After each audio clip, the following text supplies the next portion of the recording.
Hello and welcome to a brand new show on the PAUK network. It's called the Paranormal Concept Show. I'm your host, Paul Rook, and I'm joined by the lovely Kerry Greenaway. Hello, Kerry. Hello. Hello, how are you? I'm really well, thank you. Yeah, really, really well. It's all good. All good in the hood. I know, so exciting to start this brand new show on the PAUK network. Yeah, PAUK network. Fantastic, right? It is, yep. And I'm so looking forward to it. And because we've moved, obviously, from another platform, and we're going to bring the Paranormal Concept to PAUK, obviously, and we're going to extend it. So I think we need a couple of brand new co-hosts as well. Well, yeah, I think you're right. Yeah. So I would also like to introduce our third co-host, Richard Clements. Hi guys, how you going? Yeah, not too bad. Welcome to the Paranormal Concept team. Well, thank you very much, and thank you very much for actually inviting me to join you guys. And this is something I am really looking forward to, and it should be a great adventure coming up. And yeah, this is something I wasn't quite expecting, but I'm here now, so I'm looking forward to it. I mean, you do a lot of stuff behind the scenes for us anyway, so it makes sense that we bring you over and give you a bit of the recognition. Well, that's right. I suppose I best put myself forward now and join you guys on this new adventure. And as I said earlier, looking forward to it. Yeah. We're famous. Hopefully for the right reasons. Absolutely. No, Richard, you've done so much work for both myself and Paul on research and, discussing topics and stuff like that. It just seems silly not to include you, quite frankly. So, I know, it's about time I put my head above the broadcasting parapet, so to speak. Yeah, definitely. So you're now part of the team, officially out there, a part of the team. Excellent. And Kerry, do you want to introduce the fourth co-host? Well, I have a dog, everybody, as everybody sort of has known from the adverts going up. My dog is very noisy at times, so you're going to hear his dulcet tones, I'm sure. He's the hellhound, the black shuck himself. Marley is his name, everybody. So if you hear him, he'll be like, "Shut up, Marley, for God's sake. I'm on air." He does love to share his opinions on certain topics. He does have a very discerning opinion, everybody. Very discerning indeed. He does. Absolutely. So has anyone been up to anything paranormal in the last week? Well, I've written another blog, sort of waiting to be published on the Paranormal Concept website. So get your acts together over there, Mr. Rook. Where is it? I haven't seen it yet. I've actually got sort of like 4 or 5 blogs all queued up and ready to go, and I'm going to be releasing one a week. So it's in the list somewhere. So guys, so I'm on the carousel. If you want to read the blogs, you need to go to paranormalconcept.com. And that's where you'll find all the links to the PAUK shows that we do, to our blogs, find out a little bit more about who we are and what we're all about. So paranormalconcept.com. Absolutely. Well done. Thank you. I will eventually have links to the show as well on there. It's still being tweaked at the moment. We do love a tweak. Absolutely. It's sort of like a brand new website as well. So, yeah, it looks fantastic, and it's just going to grow. There's going to be loads of information on there. And you can also contact us through the website as well. Mm-hmm. So if you want any subjects discussed or anything like that in the future, we can quite easily do that. So, guys, I've been checking out some of the other shows on the Paranormal UK radio network, and they're brilliant. Yeah, absolutely. It's a fantastic network. Yeah, I'm really proud to be part of this. Nothing but good things said about it. So yeah, exactly. Right. So I suppose we better start the actual show and the topic, and sort of start showing people what we do. Okay. So this week we are going to be talking about Gallows. This was something that Kerry brought to the table. Mm-hmm. So Kerry, where do you want to start with Gallows? Because there's so much information on it. There is a huge amount of information, and I have to say, when I first started looking at the gallows and hangings and stuff like that. It came out of ages and ages ago. Excuse me. I did some research on 30 East Drive, and there was a tale linked to that particular location that a monk got hung, and because of a crime he committed, and then that's one of the reasons why he was haunting 30 East Drive. It's a well-known tale. But when I looked into it, the gallows themselves weren't anywhere near the location. It's about a mile away. There was one like a mile away, another one like 5 miles away. And that's sort of where my interest first started kicking off, really, with it, was this paranormal tale linked to, like, hangings and the gallows and stuff like that. And I thought, in the paranormal field, we always talk about trauma and emotional, things creates the haunting, and that's why people stay grounded, because of the trauma that they suffered. And I thought, well, there was hangings, like, all around the country. There must be hundreds of hauntings linked to the hanging site itself. Yeah. Because, we say that people haunt a location because of trauma. Then by reasoning or logic, surely that would mean that because of that, they're haunting the actual sites of the gallows themselves. Because that was the point of the worst part. Do you know what I mean? Yeah. So this has sort of led us down into a whole different discussion off the back of that. You guys out there will soon learn our thought patterns and how we go off on tangents. And we ended up looking at London, and hangings predominantly in London. There are plenty of others around the country, obviously. But we started looking at London. Now, this is like one of the least investigated areas, I would say, of the UK. But it should be absolutely heaving with paranormal investigations and paranormal hauntings and stuff like that. And there is loads and loads of urban legends, but no actual, it's like, if you go there, you'll see the ghost of this. But Yeah. how much investigation's actually been done on it? I mean, yeah, people have written books and stuff, but it's very urban legendy, ghost story-y, isn't it, guys? Yeah, absolutely. And I do know that there's a story. Okay, it's not central London, but Epping Forest. There's a particular road there called Hangman's Hill, and apparently that's supposed to be haunted. And obviously that's where the hangmen, or they used to hang people. But it is literally like one of those things where, you could put your car in neutral and it rolls uphill as opposed to down. But again, that's scientifically proved to be optical illusion and not actually a haunting as such. But again, because it's got this attachment to the gallows and the links are all there, and it suggests that it's all to do with hangmen.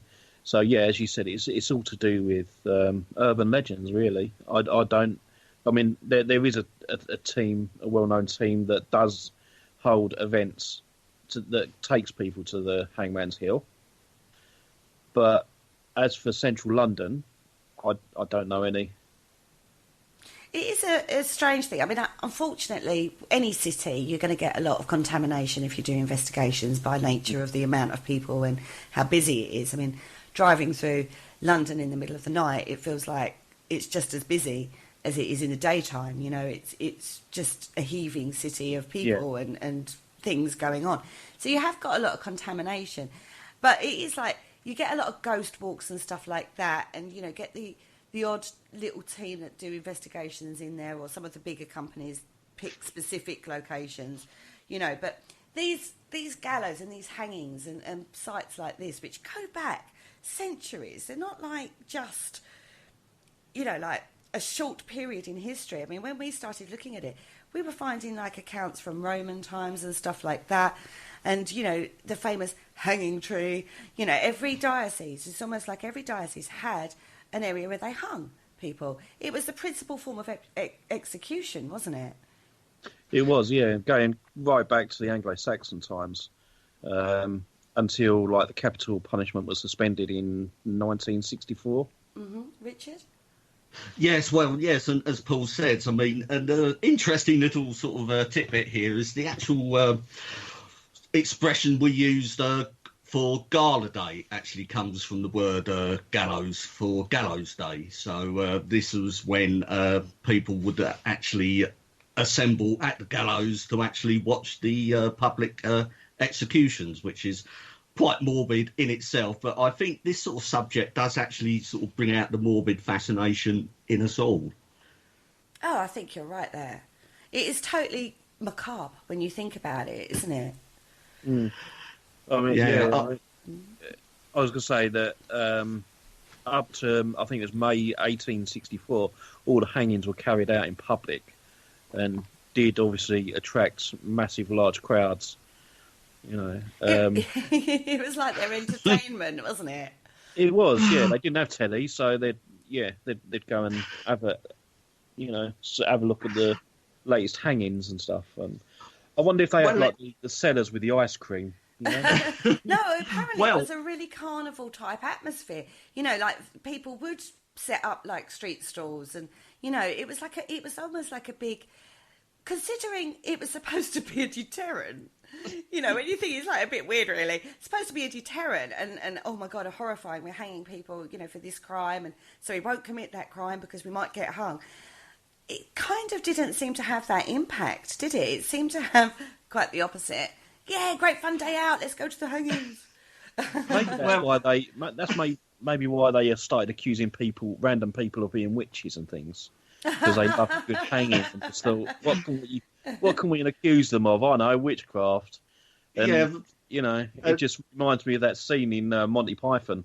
And, like, she's a witch. She's got the nose, but you just put that on me. You've got the hat. Yeah, you give me that. But you can imagine sort of people sitting there saying, well, it's been a bit quiet.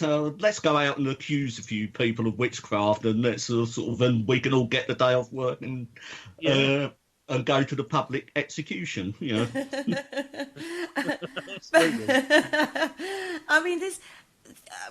We're laughing about it in that context, but we know it isn't really that context. But, you know, it's just we're laughing about that. But it is one of those things where it's actually quite culturally inset in our brains of the imagery of hanging days, you know, being this big event, you know, and not a negative one, really. The fact that someone's being hung to death is sort of not, when we think about hanging, that's not what comes up in our heads, is it really? The horrible punishment side of it. No, absolutely. And it's just more, as you said, like the carnival atmosphere where people would go to watch them, and, you know, and it must be quite horrible for the person being hanged as well, you know, or hung. Well, whatever the term is. I should imagine so. And I think over history, the actual victims of the executions have actually been overlooked. You look at a lot of like the historical accounts of these public displays, they mainly talk about the crowds and stuff like that. I mean, it's very little actually said about the condemned themselves. Yeah, exactly. I mean, it's like, oh yeah, we're going to do this for this person, you know, we're going to hang this person. And it was really strange. The other thing I didn't realise, so like in London particularly, there were like certain places for certain crimes. So, like, you know, if you looked at Tyburn, that tended to be more for felony, whereas Smithfield tended to be more burnings.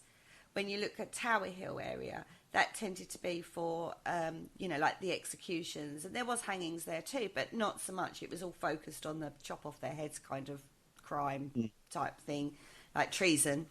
And then you've got the pirates. Was a Wayside Wharf. We'll come on to that later. But, you know, all those different sites were for, like, different things. It was like, you know what I mean? It was, like, really weird. But, you know, in the period between 1735 to 1964, there were 10,935 civilian executions. That's quite a lot.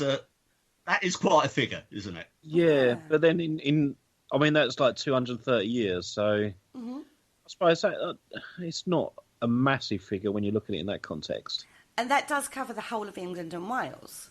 Yeah, exactly. And does that only cover one particular, you know, they say that's England and Wales, but maybe they're not all recorded. Oh, well, absolutely.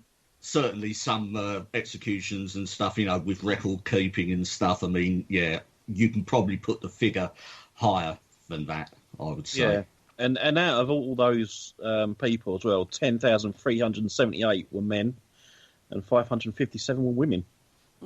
Oh, that's a bit sort of the balance is not quite right there, is it? No, no. So I think it's a bit biased. I think. I think they Yeah. preferred to burn women. And that was another thing, wasn't it? Like, even when we looked at, like, going back to the Roman ones, there was, like, they tended to hang men and drown women.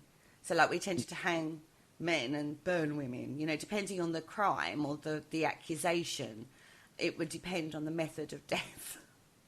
Yeah, I think 32 out of the 375 though were executed. They were also burnt at the stake. That was in a So shorter period of time, though, wasn't it? Yeah, yeah. 1735 to 1799, that one. But I can imagine that, you know, any form of public punishment, you know, whether it be burning or hanging or chopping off their head, it would be it's a spectacle. It's like, you know, whether or not you are innocent or not, that kind of really isn't sort of... The law, the judicial system, I don't know if I said that word right. Again, that's Yeah, Kerryisms coming out already. You know, that system Yeah. wasn't particularly... I won't even attempt it again. It was not like it is today. No, absolutely. It wasn't. Oh, but then, you know, that you didn't have like the CSI and all that sort of stuff going on either. No. And we didn't even have a police force. No, we didn't. Not really until like Victorian period.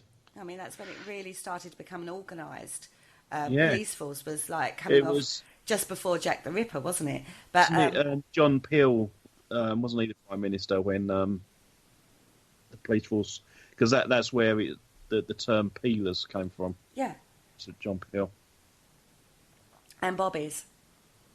Yeah, Robert Bob. But yes, I mean, I think why execution was sort of like the preferred method, well, particularly hanging, you know, for a vast area of crimes where you should actually get hung for just about anything. And it was sort of... society wasn't really well equipped to actually sort of like imprison people for long periods of time and stuff, and this would have all taken up sort of various resources. So the noose was actually resorted to as the sort of the universal punishment for any sort of crime, really. Yeah, and I think the other thing we need to remember is back in these days, you know, the prisons they were just like holding cells. They weren't really, they weren't like we imagine prisons like they are in this day and age, where, you know, you'll get convicted of a crime and then spend a certain amount of time to rehabilitate from that crime and then get released back out. These were holding cells until you hit the court, and then the court decides what your fate is. And, you know, 9 times out of 10, if you're guilty, you're going to die. You know, it was that kind of thing. It wasn't really, as I say, the prison system today came out actually off the back of this time, because, you know, going up to 1868, it was this was the sort of the late 1800s was sort of when the anti-hanging movement started. There was rumbles of whether or not it was actually, you know, ethical to do this, and that's really when that drive to stop the hangings kind of hit. And this was because of a guy called Michael Barrett. He was a terrorist, I think you'd call it, wouldn't you? Yeah, I think he was like associated to the almost like the IRA terrorists. Yeah. Yeah, he was an Irish Republican, which stretched back to those times and even before. But yes, he was actually convicted of a bombing in London, and which killed an unfortunate woman and several others. So he was punished, and he has the distinction of being the last man to actually be publicly hanged in Britain. Yeah, and then after that, they then moved it inside the prison, so it became a non-public event. So they took the fun out of it, right? Yeah, absolutely. Well, yeah, I think the authorities realised that it was not sort of like a deterrent per se. They wanted to sort of like sanitise it more, sort of take it out of the public gaze and make it more of a state-operated sort of system of punishment as opposed to a public spectacle. Yeah, and I think to be fair, if you've got, these huge crowds and this happy occasion, when it's not supposed to be a happy occasion, it's a punishment. You've got to then make a move to make it more a sobering affair and how serious it is. So yeah, to then bring it inside the prisons was, probably a good idea. But I still think in our minds, we when we think of hangings, we see these huge spectacles of, this, carnival atmosphere and stuff like that. Incidentally, the last woman to be hanged publicly in Britain, was Frances Kidder, and she was actually executed at Maidstone. Yep, 2nd of April, 1868. Yeah. But let's go back to what we actually remember, because a lot of, when you go out paranormal investigating, a lot of people go, there's a hanging tree. A hanging tree, I say, and you can go and see the actual tree, and you can see the notches in the tree where the rope was, attached and stuff like that. That's quite a common thing. In fact, I've been to a location where there was supposed to be a tree, but I'm telling you now, this tree was nowhere near old enough to be. It was an old tree, but I wouldn't have said it was nowhere near old enough to be going back that time in history. I mean, there are trees still around from those days, don't get me wrong, but at the location I was at, I would not have said that. But I'm not a tree expert to confirm or deny that. But I tried climbing up the tree to see if I could see the marks that were supposed to be up there, but I didn't do very well. I'm just trying to imagine you climbing up a tree, Kerry. That would be something worth seeing. Well, you've seen me climb over fences when we investigated Clapham Woods. Well, yeah, true, yes. Yeah, so I'm not adverse to trying. Hips are a bit stiffer these days. I'm not going to lie. That's why, because you keep climbing up trees. But you're right there, Kerry. The hanging tree, or the sort of like, that's sort of like the next level down from like the plague pit, isn't it? They're everywhere. Oh, yeah. So just, yeah, every castle has got some tree that's supposed to have been a hanging tree or something like that. But whether or not that's true, would need a lot more research into. Now, they did use trees. So what they would do, they would either, they'd put the rope over, then obviously the neck and around the neck, and they'd either haul them up manually, so, that's a man hauling somebody up, or they would force them up a ladder and make them jump off the ladder and take the ladder away, or generally, and this is the one that most people would know, they'd put them on the back of a cart. Yeah. And then move the cart out the way, basically. And they have a name. They have a special name, these kind of trees. They're called dual trees or dual trees. Yes, that's right. I actually saw that in the research, and dual or dual. I couldn't quite actually work it out myself. I think it could be said either way, depending on the dialect of the Yeah. area. So. Yeah, because those trees were used as, that was like the gallows for public hangings. And, we talked about, in our discussion, we talked about gibbets, where corpses are put on display after someone's dead. I think we were talking about iconic imagery in films, because my lovely Paul, he's a bit of a film buff, as our Paul. Absolutely. And we were saying, what films have got hangings in them and stuff like that. And you said Pirates of the Caribbean, didn't you? Pirates of the Caribbean. That is probably the best example of the gibbets in that film, because obviously you got it was almost like a metal cage, I think, wasn't it? Yeah. And that would sort of hang from the tree, and the corpse actually would be put in there. But in the Pirates of the Caribbean, they tended to show live people in them as well. There are films where you've got live people sitting in these gibbets. But they were actually used for dead people. And as he sails in, there's a gibbet with a pirate skeleton in it, isn't it? Yeah. And they I think they had 3 of them hanging from a rock formation, I think, wasn't it? That's right. Films.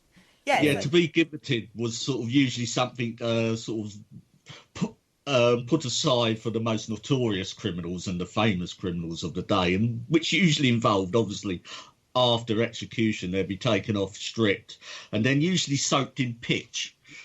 So just so it makes them last a bit longer so they soak them in pitch, then they would obviously let the pitch set, and then they would encase them in the iron gibbet, and then hang them up at a sort of place of usually close to where they were executed, or sort of like surrounding towns at crossroads particularly, so as a constant reminder.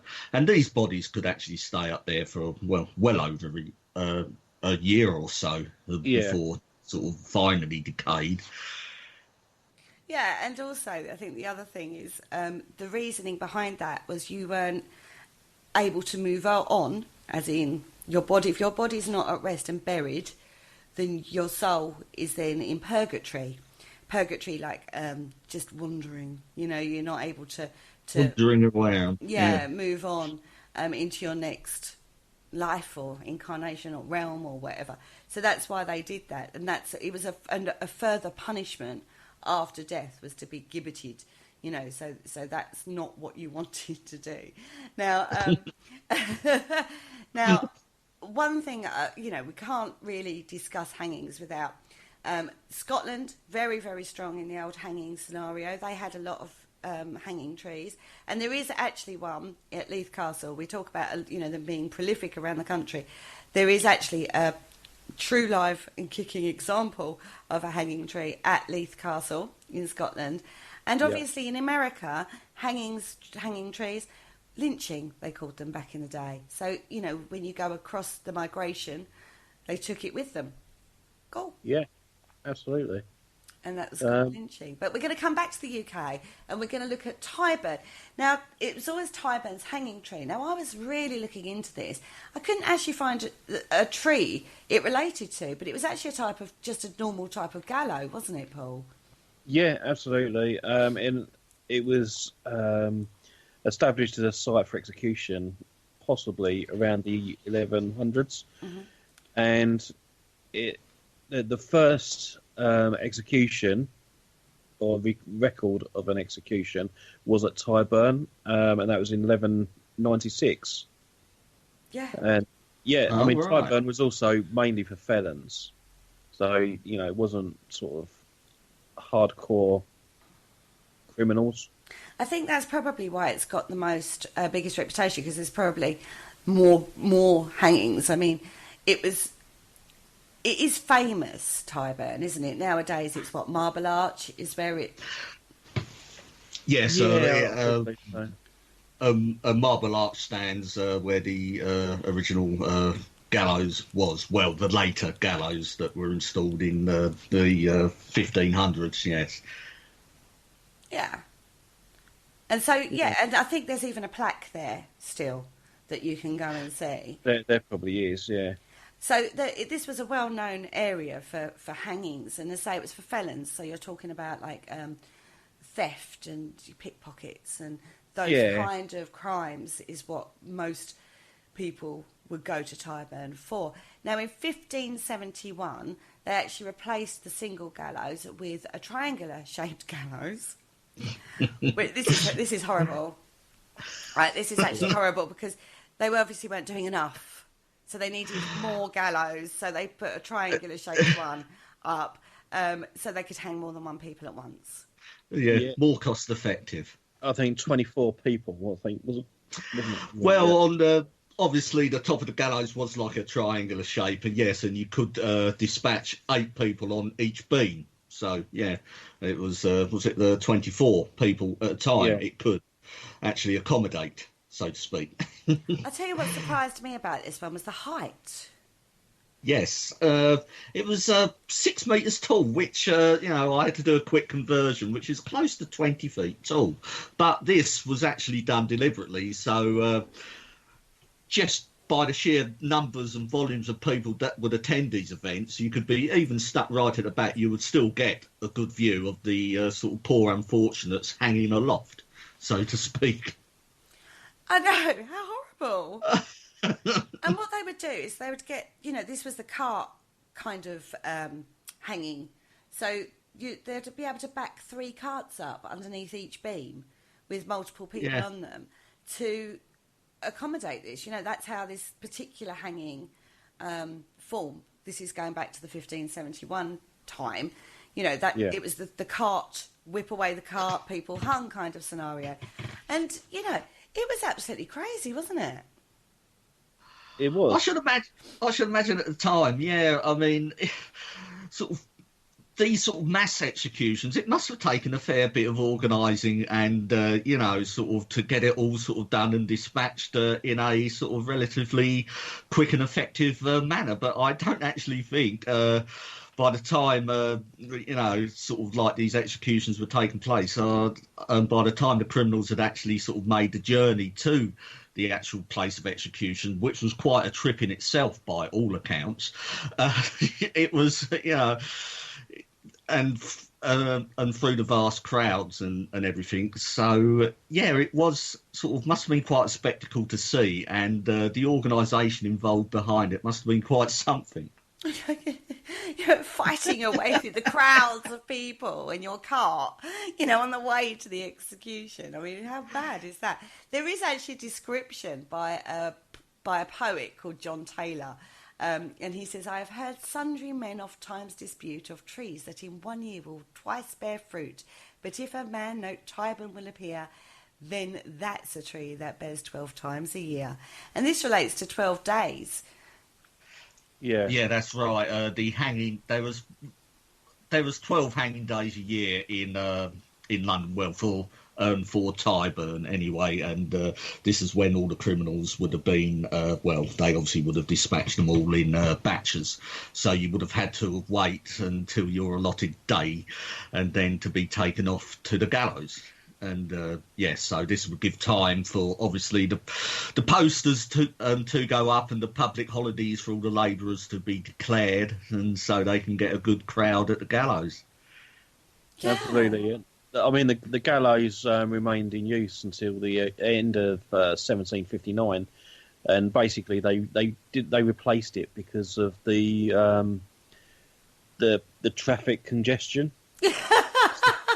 So we can't get the criminals to the site because of the amount of people. No, exactly. So they replaced it with portable gallows, and then at the end of 1783, all the executions that they had there were then transferred over to Newgate Prison, which is where the Old Bailey courts in London are now. Yeah. That's right. Which at the time wasn't a popular move by the public because they were sort of like quite upset about this, I think. And from what I was reading, because Tyburn had got, you know, it was such a gathering place, you know, and the public thought, oh, and we've got to go down to Newgate now to watch them. And I think this did actually affect the crowds that actually turned up to watch public executions from then on. I mean, to give people an idea, when Jack Sheppard, he was a highwayman, he was hanged at Tyburn, and it attracted an audience, they say, of 200,000 people. 200,000 people! Yeah, I mean, that's crazy, isn't it? I wonder if they had some John Ambulance down there to cover for that. I don't think so. I don't think they had anything.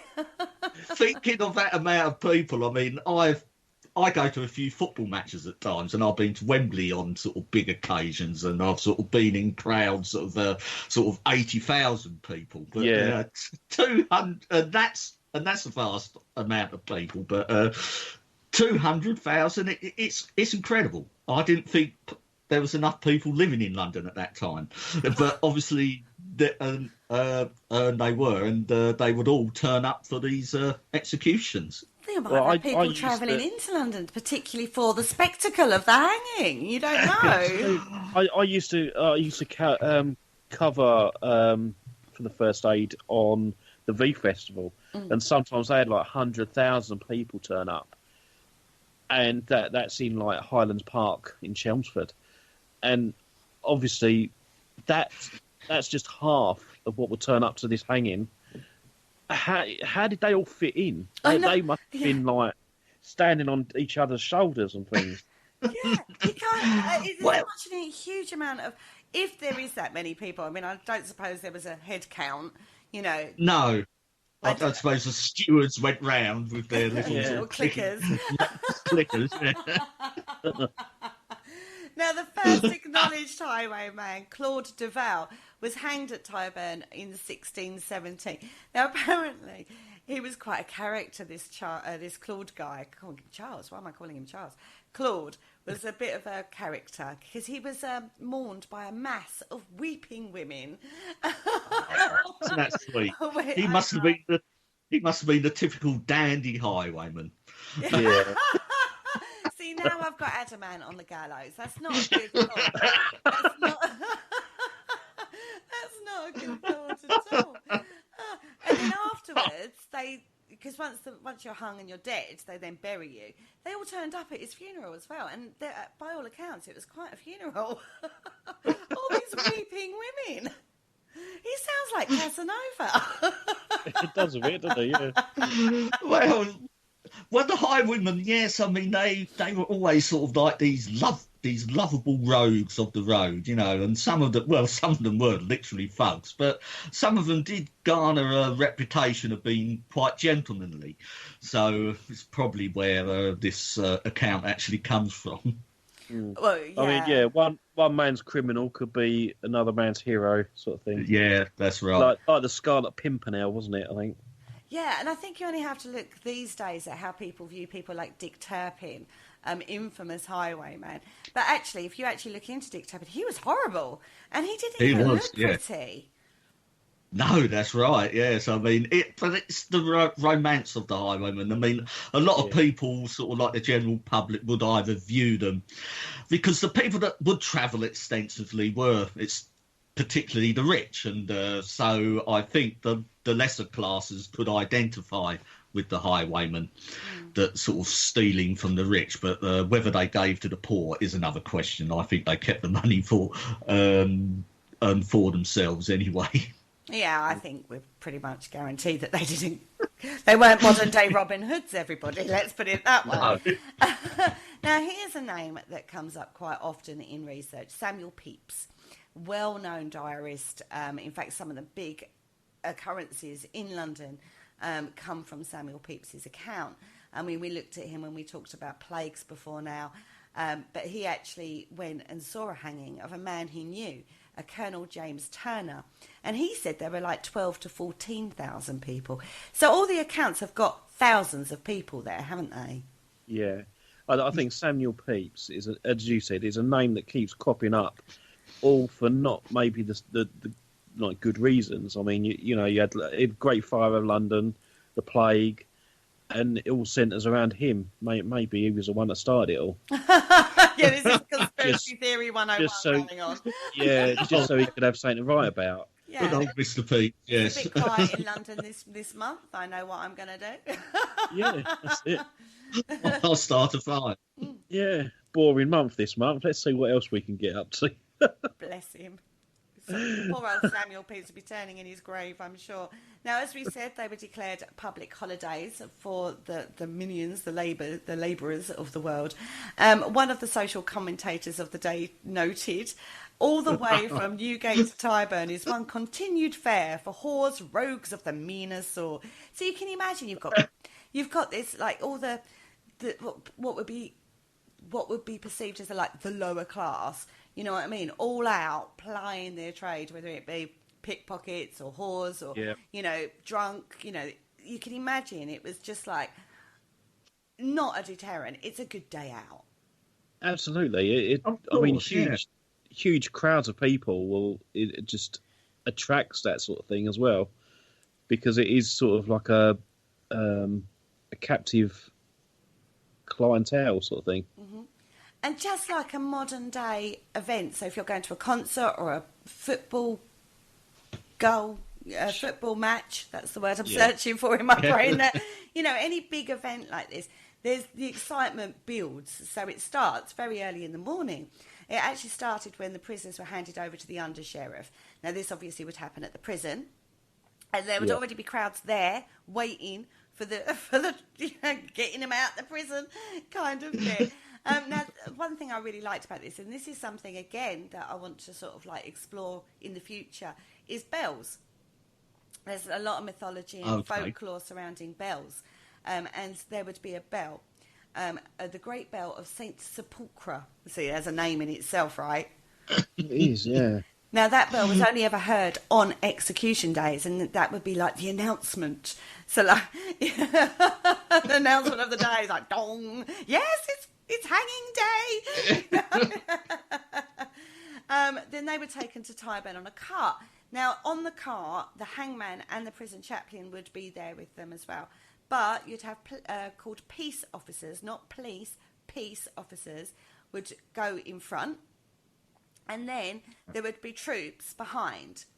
So there would be lots of, like, to clear the way past or through the crowds gathering to watch. And the procession to the gallows was as much a thing as the actual hanging itself. It was like, I can imagine it was a bit like, like when the Olympic team come back from, they do that on top of a bus, don't they? And they go through the town or whatever, and there's like people cheering and whatnot throughout the towns that they pass on this bus. I can imagine it was probably a bit like that. It actually passed through the procession, they called it. We passed through Holborn, St Giles and Tyburn Road, which is now Oxford Street. But they would stop at various inns along the way. They wouldn't let the prisoners off the cart, obviously, but they'd give them, like, it was like, hey, have a drink when they stop. So all the crowd are giving the prisoners drinks to see them on their way. So I think you're turning up to your hanging quite happy, really, aren't you? Absolutely. Well, there are accounts of sort of the condemned actually turning up to the gallows in actual quite a state, a bit of a turn eight, well drunk, which I suppose in a way would be a better way to actually approach it. It'd make it more entertaining for the people watching it. But I suppose it was a way for the public, but you could see them actually doing it. I suppose if I was in those times and I was sort of at the side of the road by a pub and the procession went past, I would more than likely sort of buy the man a drink. I mean, why not? You can imagine you've got, like, as we all know, there are two types of drunks. You've got the lover-pool type, so you can imagine the drunk prisoner giving it, I love you all, you're so amazing. And then the drunken disorderly is, I'm going to have you lot, and the language, obviously, I'm not going to say on it. But it builds, this whole thing is building up to quite a spectacle. And again, like, it's all part of the entertainment factor, isn't it? Which is horrible when you think about what's actually occurring. But so, my mind, I'm thinking, I mean, you have to put yourself in context of the time. We talk about this quite a lot. Putting yourself in the context of the time, which is hard to do, particularly in this instance, because I can't ever imagine people getting entertained by this. But I think living conditions were so hard back then on a day-to-day that this was a way of cutting loose. It was a way of, letting go of your day-to-day troubles because somebody else is actually having a bit more trouble than you because they're going to get hung, kind of scenario. I think it's the same sort of same reasons the Romans sort of used the amphitheatres and the gladiatorial sort of games. It was to sort of just give the public an outlet instead, because if they didn't witness this and stuff, and sort of like tension simmered underground, and it could erupt into open rebellion. It was just trying to keep your general populace and subdued, and just giving them a bit of a spectacle every once in a while was quite a good means of actually achieving that for the authorities. Yeah, and it's supposed to be a deterrent. Everybody remember this. This is supposed to be a punishment, a deterrent, but so far I'm not kind of getting that vibe. I also found it quite interesting that when people went to the gallows, some felons might actually speak to the crowd. Yeah. And obviously some of the Catholics, for example, when some of them were being hanged for whatever reason, they would take that opportunity to try and convert people to the Catholic faith. And that sort of gave rise to Speaker's Corner. Yeah. And that's still a thing now, isn't it? Absolutely, yeah. Yes, and I don't think many people today would that have heard of Speaker's Corner would actually sort of like put two and two together and sort of realise that this is the origins of Speaker's Corner, you know, from sort of like the Gallows sorts of speeches, which I suppose at the time it was sort of thought about that the condemned was allowed to speak freely before they were dispatched. Well, let's face it, there's going to be no consequences, is there? Really? I mean, well, no, and oh. they can say literally what they like, and then it's ended. That's it. And yeah, I mean that again. It's sort of the spin-off was Speaker's Corner. I thought that was quite an interesting little tidbit there. Yeah, and even today, if you go to Speaker's Corner in London, there are multiple people standing there on their little box. Now, talking about a box, around 1760, the new design of the Gallows was used. And this basically was a scaffold that was covered in a black baize. You'd go up some steps rather than the cart thing, so it was actually a full-blown platform. And then underneath was this box-like structure, and then it would sink down into the gallows. So rather than the cart being driven away and people hung in that way, they would actually, no need for that, get them off the cart, get them up on the platform, let them have a few words, put the rope around their neck, box disappears into the platform, and Bob's your uncle, Fred is your aunt. Yeah, push the red button. Well, yeah, they're just going to release the pin. The box would just sink down into the platform, and as was said, and you'll just be left suspended there.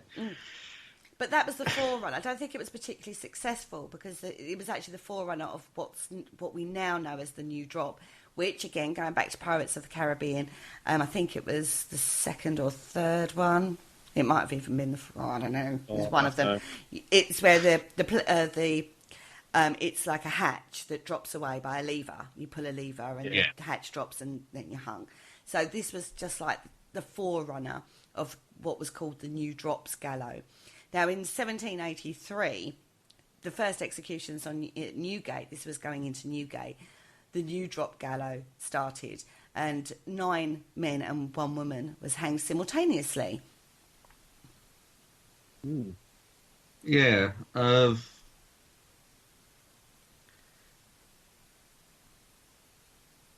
Okay, so let's start with that. But that's actually the most iconic form of hanging, isn't it? That we when you think about hanging, it is either the cart or the drop. There doesn't seem to be, this box thing. I don't think it lasted long. I think they thought, oh no, actually that's a bit. We can improve that. Let's just do a hatch. It's easier. And particularly when you start thinking about some of the portable ones, like they would build them just for the day rather than it always being there. This was probably an easier way of doing it. The design was probably easier to build.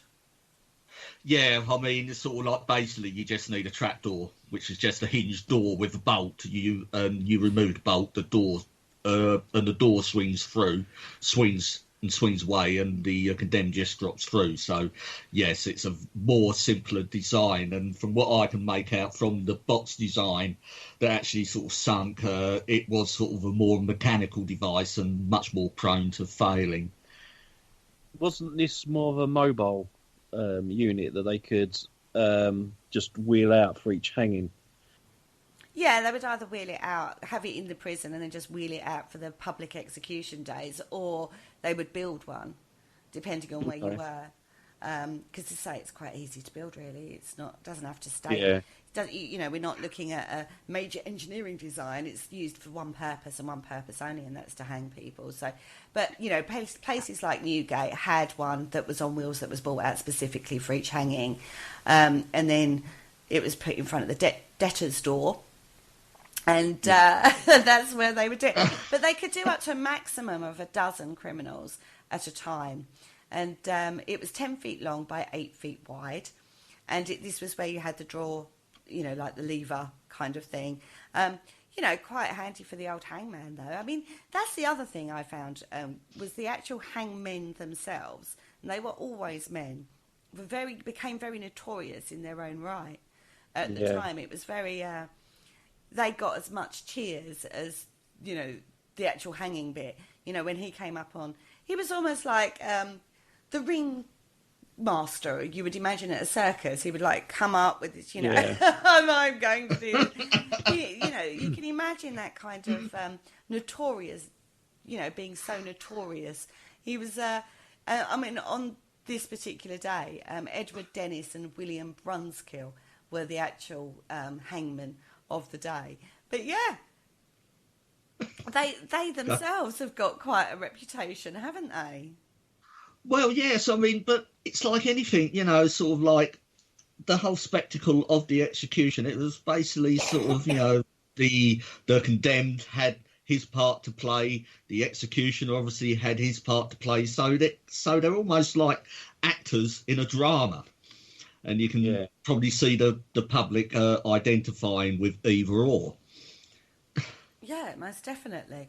Now, the ones at Newgate were just as popular. I mean, once they got over their hissy fit of it being moved from Tyburn, it became quite a thing. When you think between February and December of 1785, 96 people have been hung. Right. Ooh. That's quite a number, isn't it? Yeah. Does it say what they were hung for, or was it? No. Or this is just a felon. Yeah, they tended to be felons. I mean, obviously there's going to be a crossover, but they tended to be. But like, we said various sites tended to have particular crimes, as it were. And we spoke briefly about the Tower of London. You've written a blog recently on the Tower of London. The history of the Tower of London itself is like phenomenal in itself. But most public executions took place on Tower Hill, famous, underground now, isn't it? But Tower Hill is actually the place of like the executions and public hangings and stuff like that. But the tower itself had its own executions, but they tended to be, like I say, off with their head, kind of, the chopped off head, where you would enter onto the platform. And you'd actually have to kneel down with your head on a block of wood, and then bang, right. and then into the basket. And obviously, we know Anne Boleyn, Catherine Howard, Lady Jane Grey, all beheaded. And these were done actually inside the Tower of London. But there wasn't a public one outside on Tower Hill, which, nowadays is just a tube station. Yeah, tube station. By Tower Bridge. Yeah, I've been through this so many times. I didn't realise it was connected to hangings. No, I obviously the Tower of London history, don't you? That people were chopped their heads off in there. One thing I did come across, and I know it's slightly off topic, but 68-year-old Margaret Pole. I'm laughing, but it's inappropriate. Totally inappropriate laughter. She was the Countess of Salisbury. Now, the executioner wasn't very good, or the axe wasn't particularly sharp. He hacked her to death. She was ill and frail, so she's 68. That's quite an age for that age range, For that age, yeah. He botched the first attempt. She then ran away. She got off the block, and he chased her. He chased her. He had to cut her down. It took him about sort of 12 attempts, I think, to finally sort of get her down. And and I'll give the lady her due. She must have been a feisty one. I think, and now she's still alive and well, and she's living as a toast rack. Oh, inappropriate humour all the way around here. Definitely. Yeah. Oh my God. So, I mean, the Tower of London has got multiple hauntings in its own right, and some of them are quite, you wouldn't expect. Animal hauntings you looked at, didn't you, Paul? Yeah, because a lot of people don't realise that when obviously explorers went out into the world, they would come back with animals from places they've discovered. And obviously the royal family really didn't know what to do with their gifts, so they put them into like the menagerie at the Tower of London. Mm-hmm. And even to this day, people still report hearing like bears growl and tigers and all that sort of thing going on. So not many people really know about that. No, when you approach the Tower of London these days, you go through like a ticket multiple ticket things. It's huge. You can imagine the amount of people that do the tourist route for the Tower of London these days. But as you go through, sort of, as you approach, like where the drawbridge is, or not drawbridge, but the moat bit, that's where you enter the tower. Just outside there is actually the pits where they've excavated them. The archaeologists have excavated them, and you can see the actual pits where these animals were sort of put. So even back in these days, when people were going to the tower, you know, in that area, they were going to see, like, it was like a zoo. Yeah, absolutely. It was like the forerunner for a zoo. And there was even a white bear, wasn't there? A polar bear was brought back by some adventurer or other. And there's tales of it was swimming in the Thames. They would let it swim in the Thames. Yeah. But this was not that uncommon, and I've heard the story of sort of like you would be sort of like crossing a London Bridge and there'd be a polar bear swimming about in the Thames, and it would obviously be tethered in some way, but there are stories of actual animals actually escaping, particularly a crocodile once swam up the Thames, and I believe it sort of ended up around the Essex area somewhere. Oh, I didn't know that. No, it's sort of just a little story I came across. Now, the last person to actually be executed inside the tower was a gentleman called Joseph Jacobs, who was a German spy. Now, he actually was captured after he parachuted into England during the Second World War, and he was actually shot by a firing squad in August of 1941. And actually, if you go to the Tower of London, it's on display, the chair he was sat in front of the firing squad, and you can see where some of the bullets hit the chair, which is quite a sobering thing, actually, when I saw that. Mm. Yes, because the Tower of London, and it would have had a garrison during the war, and it still was used as a prison, and it did actually have a firing range down one of the sides. I think it's the side that is opposite Tower Bridge now, and that is where the executions were actually carried out. There was a few carried out during the First World War as well.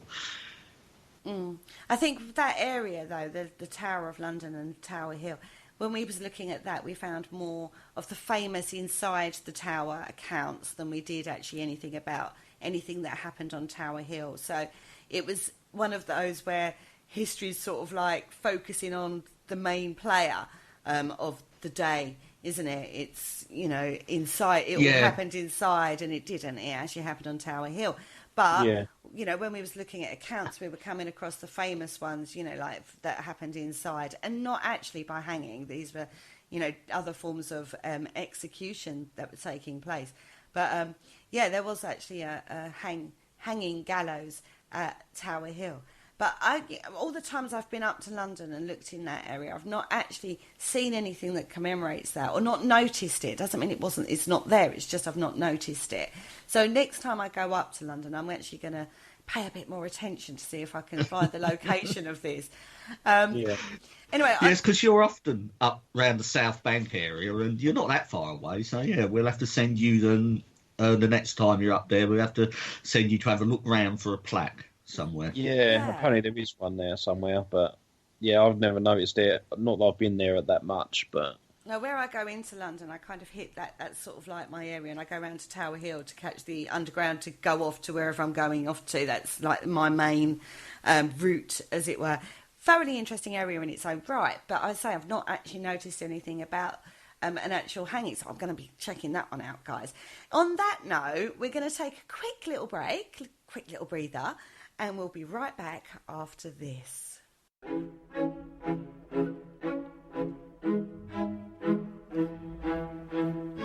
Hello, Harry Price here. If there's nothing me and my friends enjoy more here on the other side, it is to sit back and relax and listen to the Paranormal Concept show, right here on the PAUK radio network. Broadcasting a plethora of interesting and informative content for all your paranormal needs. Find them across social media to keep up to date with forthcoming shows and all their other adventures. Hello, is there anybody there? And welcome back. You're listening to the Paranormal Concept on the PAUK network. Okay, so we're going to start back with the execution at Dock at Wapping Well, there's a mouthful for you, anyway. That's Execution dot Wapping. Yeah, there you go. yeah, execution dock at Wapping. This one was used mainly for pirates. Ooh are. Yeah. Har. Yeah. So, basically, when someone was charged with piracy, they'd be held at Marshalsea Prison. Mm-hmm. Is that right? Yeah, Marshalsea. I've never heard of that one actually. No. It's in the South Ward, and yeah, this is where they had the courts for the Admiralty. This was sort of like the seafarers, like, so it was all like Yeah. all to do with docking and ships and, obviously we've got a lot of people coming in and out of London by ships and, any crime that was on the seas. So it takes it out of like the day-to-day living and takes it into what happened on the seas. And there was a code of conduct that you would have to have as well, which is where the Admiralty and the Navy was, again, think Pirates of the Caribbean, think, Absolutely. you got the pirates. They prided themselves to be like the best. Yeah. Yeah. I've got a confession to make. I haven't actually seen any of the Pirates of the Caribbean, so I'll leave you two to wax lyrical about that. Right. Well, shocking, I know. Richard's got some homework to do before the next show. Well, clearly he has. I'm actually shocked at that, Richard. Well, it's, it's rumoured that there's people that haven't seen Star Wars, but I'm the one that hasn't seen Pirates of the Caribbean. I think we're going to have to educate him on this, Paul. I think so. Yeah, I believe absolutely. he's seen Pirates of the Caribbean. Oh my God, where's he living? Under a rock, apparently. Really? But anyway, guys, carry on. Anyway, back to topic. Got me literally like, almost stifled me there. I was like, oh my God, he's not seen it. Anyway. So, so you've got this code of conduct going on the seas as much as you have. And obviously, piracy was considered really bad, trade and stuff like that. And they weren't nice characters. They would do what pirates do and, take over a ship, nick all their goods, kill everybody on board. And, that's what they would do. But so these kind of acts were very, very bad, bad people. But they were kept at Marshalsea Prison, which is actually a naval prison. And so they would, their parade went over London Bridge, past the Tower of London, towards Wapping, where Execution Dock was actually located. Now, instead of the other guy, the I'll say that word for me. Admiralty. That's the one. Marshall would actually be carrying a silver oar. Now, this represented the authority of the Admiralty. I got it right that time. Woohoo! Yeah. But You again, go, girl. huge crowds would line, the route. It was exactly the same kind of atmosphere. And even boats, the Thames would be full of boats to watch the execution take place. Oh dear. Now, the Gentleman magazine in 1796 wrote, perhaps rather fittingly, there was one pub, the Turk's Head Inn, which it's now a cafe, they reckon, but there is, side note, dispute about where this actually was, that was permitted to serve the last quart of ale to condemned pirates on their final journey from the prison to the docks. For some of those convicted, this may have helped to proverbially take the edge off. It's rather a very gentlemanly quote there from Gentleman's magazine. So they were they were a lot more strict, I think, and they didn't want them to end up on the gallows totally out of their heads. No, proper stiff upper lip. Mm-hmm. Yeah, a quart would only be about 2 pints, so yeah. Just take the edge off slightly, possibly. Yeah. Terrible. Now, this is a little bit more horrible, I would say. Both of them are horrible, let's be fair. I mean, but this one, now the execution dock itself was actually located just offshore and just below the low tide line. So this is because the tide line is where the jurisdiction of the Admiralty started. So they couldn't hang them on the land because that's a different jurisdiction. So they actually hung them on the line, the border line, as it were, for where the Admiralty then took over. So that was where they hung them. Now, the type of hanging they used, they were crawler, I think. So it was a shorter rope. So it wasn't long enough drop to actually break the neck. It actually suffocated them. So they were swinging and the dance of the gallows, you know, while they were being hung, was actually more longer and more protracted.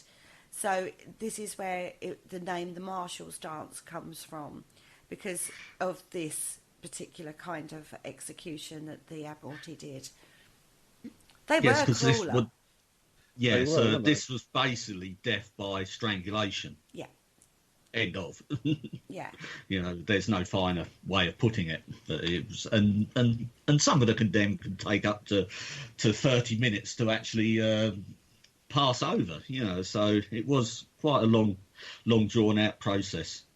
Yeah, I mean, once dead, the bodies were held in place until 3 tides had washed over them, and the more notorious pirates they were tarred and hung in cages along the Thames estuary to dissuade any other wannabe troublemakers. So that's going back to the gibbets, isn't it? I think. Yeah. Exactly. Yeah, that's obviously a clear reference to the gibbeting. Yeah, so the Admiralty done that as well. But again, that and their bodies would have been displayed along the foreshore particularly to dissuade, as you said, Paul, other seafarers for turning to a life of piracy. Yeah, I mean, another thing that sort of interested me was that perhaps one of the famous pirates to be tarred and hung in a cage was Captain Kidd, and apparently he's the inspiration for Treasure Island. Yes. Yeah. He didn't come out of Marshalsea, 17... though, did he? He came out of Newgate himself. You know, that was the prison he came out from. Yeah, that's right, yeah. And that was in 1701. Yeah. The first time he was hung, though, the rope broke. Okay. Oh, right. So, like, when they strung him up, he dropped, the rope broke, so they had to do it again. Oh, right, yeah. I've probably had to sit him there, goes, and you wait there, and we've just got to sort of reattach the rope. Quick, get another rope! Now, his body, after it was hung, was tarred and gibbeted in an iron cage on the Thames, as we've said, for 20 years. 20 years? 20 years. Mm-hmm. They must have really disliked him. Well, that's how notorious Captain Kidd was. Yeah. As a pirate. Ooh-ah, ooh-ah. I've got to say, I sound more like a farmer than I do a pirate, don't I? Yes. Yeah, they're sort of like the Wurzels, and what have they got to do with this all? I am trying to be a pirate. Let's just put well, that apparently out there. they had a brand new combine harvester. But, you know, you can imagine as you're sailing down the Thames on your way out, you know, seeing these gibbets that are placed across the foreshore going out by the Admiralty. It's, you know, don't you turn to piracy because this is what's going to happen to you. You know, and I don't know if that was more of a deterrent than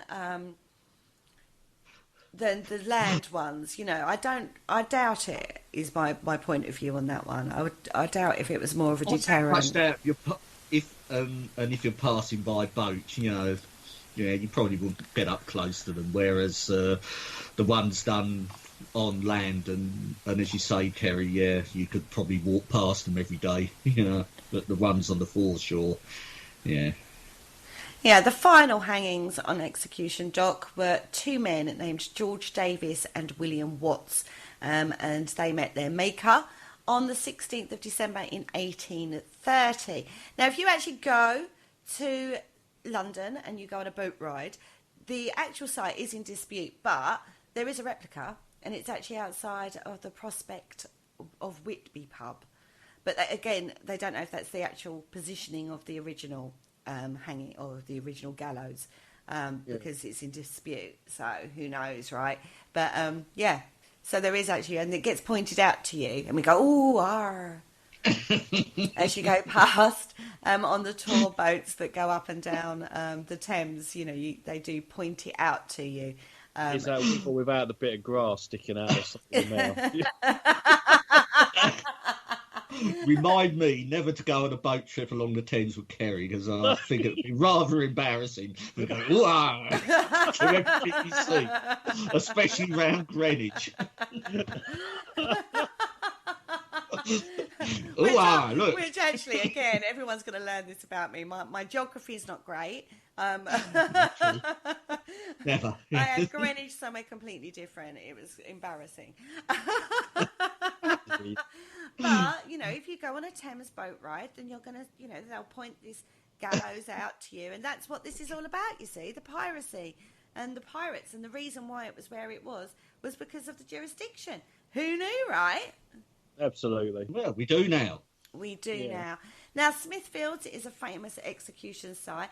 Now, this one was really, really interesting to me because Smithfields, obviously, again, very famous, very iconic place in London, where the history of this place was actually astonishing to me. I didn't sort of know it in this sort of context because around Smithfield area is obviously the Jack the Ripper sites, right? Yeah, that's right. Oh, right, yeah, it's in that part of London, is it, sort of East End? Yeah, and wasn't Smithfields the meat market? Yes, it still is, yes. Yeah, famous meat market where all the butchers go and buy their meat from is in London, is in Smithfields. Now, in medieval times, this was a fun area. This wasn't, really a place of execution. It took jousting, summer fairs, all sorts of famous queens would use that area for their entertainment kings and queens, for their entertainment purposes. And it was only the occasional execution. Now, they tended to be the burnings happened at Smithfields. Very famous, particularly during Queen Mary's reign, all the burnings of the heretics, who the Protestants were burned at Smithfields. Excuse me. And there are two areas, there's East and West Smithfield. Now, the Elms area of executions, now this one, they take hanging to a new level by bringing hung, drawn and quartered in. Now, one of the most famous is William Wallace. Yeah. Oh, him of Braveheart. Him of Braveheart fame, yes. William Wallace, yes. He was executed there in 1305 at Smithfields. Now, Richard, you have a very eloquent, shall we put it, take on hanging, drawing and quartering. Would you like to tell our lovely listeners all about this? Yeah. Well, the condemned would actually be hung first, but they'd actually be cut down before they actually expired. So they'd still be conscious when laid out on the deck. They would actually have their stomachs cut open and their insides removed, basically their intestines, liver and stuff, and you'd actually still be alive during this process if the shock didn't kill you. And then they would be thrown on a griddle in front of you, and then to end the whole spectacle and to finally put you out of your misery, you would actually be decapitated. And then after that, your body would be cut into four quarters, four pieces, and then usually sent to the four corners of the realm to be displayed. Though again, these would be soaked in pitch, so you could have your arm on a gate in York, your leg perhaps on the city gates in Chester, and so forth. Didn't you tell me a famous story about was it Oliver Cromwell who was quartered? Oh yes, this goes to posthumous executions, and believe it or not, Oliver Cromwell was actually was hung, but he has the distinction of being actually 2 years dead before he was hung. See, don't just happen before you're alive. It can do it after you die too. But for most people that know about Oliver Cromwell, he was very instrumental in the English Civil Wars, and he was part of the trial that executed Charles I. So then he took over and became Lord Protector of England. But this only lasted for about 20 years. up until his death. And then the monarchy was restored with Charles I's son, Charles II. And after the restoration of the monarchy, the first thing Charles II set to was to exact revenge on the people involved in his father's execution. And Oliver Cromwell was actually dug up from his crypt in Westminster Abbey, I believe, and then taken off to Tyburn, where he was ceremonially hung, drawn, and quartered. Can you imagine that one? He's dead already, been dead for quite a while. That's going to be a bit 2 gross. years. Totally gruesome. And with his head, they stuck it on a pole and they stuck it above Westminster Hall, and his head was on that pole for about 20 years. They didn't really take things down very quickly. I mean, everyone sort of thinks, once it's like, once the new person has come along, they'll take it down. But no, these were like left for quite a long time. And we've just talked about Captain Kidd on execution dock for 20 odd years. And now Oliver Cromwell posthumously, no, not humorously, Posthumously. Oh, my Kerryisms are in full flow today, aren't they? They are. Again, another 20 years, But actually, at Smithfields, there is a small memorial plaque to William Wallace. And, Scottish patriots still go there and lay flowers at this plaque, which is quite cute, really, isn't it? It is. Yeah, I suppose so. It was almost like a turning point in the Scottish history. So it's, it's quite prevalent to them. Mm-hmm. Yeah, much so. I say Smithfields, I think its most famous period in history was actually the burnings between the years of 1555 and 1558. More than 50 Protestants were burned there just for their beliefs during the reign of Queen Mary I, known as Bloody Mary.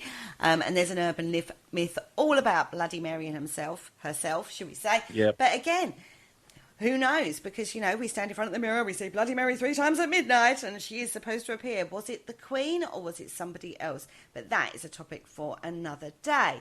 Now, again, looking at hauntings in that particular area, again, a lot of urban myths, mostly linked to Jack the Ripper victims. Not really much else. William Wallace does not haunt there. He haunts somewhere else. Yeah, I mean, you've also got Tyler as well. He was executed there as well, wasn't he? Yeah, good old Wat. Yeah. What? Well, and he's someone that you two's, sort of like he's associated with your part of the world as well, isn't he? I've got a park Absolutely. dedicated to him near where we live, haven't we, Paul? We have, Wat Tyler Country Park. But, I don't think that, if someone's executed at whatever location, I personally wouldn't want to haunt it. No, but I have to say, looking at, again, going back to where we started the show, the theory of emotional impact recording on an area. Mm. It's not just about the person who's being hung, is it? It's about the whole crowd emotion and everything. You would almost expect to see reoccurring hauntings happening in these locations, purely and simply because of the height of the emotion. And that doesn't seem to be anything. We didn't really find any of these reoccurring hauntings due to trauma or height of excitement or high impact emotion on any of these places. We found other kinds of hauntings, like the Old Bailey we found, which is like the site of Tyburn. We found hauntings that were allegedly linked to a character, but it tended to be linked more to the crime than the actual time. Yeah. So when you think about, we talk about battleground hauntings. Like anniversary type hauntings, or if an event sort of happens, it can trigger a haunting, yes. Exactly. And we talk about, the battlefield hauntings, reoccurring hauntings, the famous one that you told me about, Richard. Can't bloody remember the name of it now. Oh, what, the Battle of Edge Hill during the English Civil War? That's the one. Yeah. Yeah. Because of the emotion and the, that people go through in that kind of environment and stuff like that, that's why it's imprinted. This hasn't we're not seeing this happen in regards to the gallows yet. We've talked about a carnival atmosphere, so you're talking about heightened emotional states by a lot of people. You're talking about trauma from the actual victims of the hangings, you know, the villains of the story. We're talking about the drama of it all. We're talking about a lot of concepts that should really, if we're looking at it logically, explain there should be. Does that make sense? There should be hauntings in these places. Yes, perhaps this is sort of, you know, but again, this is only a theory, isn't it? And, you know, and you take this hanging scenario, these events, they are just packed full of everything you would expect there to trigger hauntings. But as you say, Kerry, they don't. Around these, well, generally, around these areas, they don't. No, I mean, don't get me It probably would make a very interesting Singapore experiment, but I wouldn't want to be the. Could it not be something more to do with the fact that when people were being hanged, the crowds would be excited, as you said, and you know, enjoying the experience. But now, when we go to places like that, we're more mindful about what's happened, and we're not going there with the same expectation as the crowd back then. So we're not hitting the same vibe. That sounds a very plausible explanation, Paul. You know, because we are detached from what people sort of thought and how they behaved in those days and how they approached things. And yes, and I can see a lot of sort of sense in that. Yeah, when we talk about it in terms of energy, frequency and vibration, so it could well be. But if we go to a battleground, are we going in the right frequency, as it were, to experience that? Or are we not? More... Probably not, because when sort of you look at the sort of like the World War One battlegrounds and stuff, we approach them with sort of like respect and sombrance, don't we? You know, as a mark of respect. So our sort of mind, our sort of thought patterns and stuff are not really that attuned to the individuals that are actually there at the time. Could that be more to do with remembrance? Because you're remembering that particular incident. Yeah. You know, so... So how do you then explain, like, battlefield kind of... paranormal experiences, but you're not getting hanging paranormal experiences? As I say, I'm not saying there aren't hauntings in the areas of these places. There are. You can find hauntings wherever you go. They don't link. They're not linked to the actual occasion of the hanging, is what I'm saying.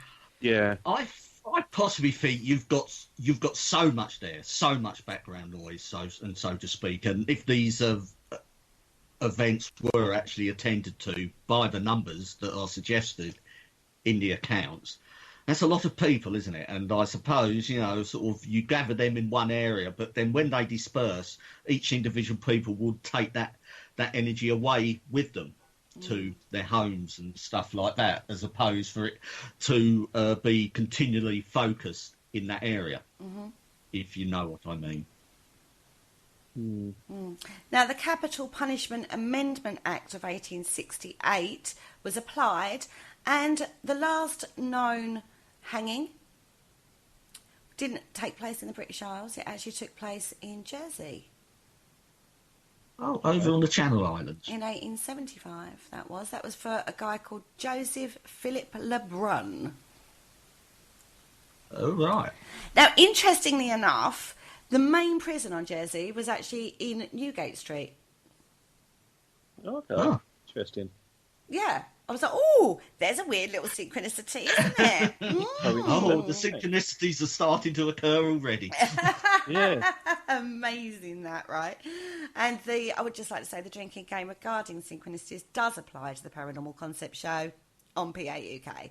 So, you know, just saying. Oh, dear.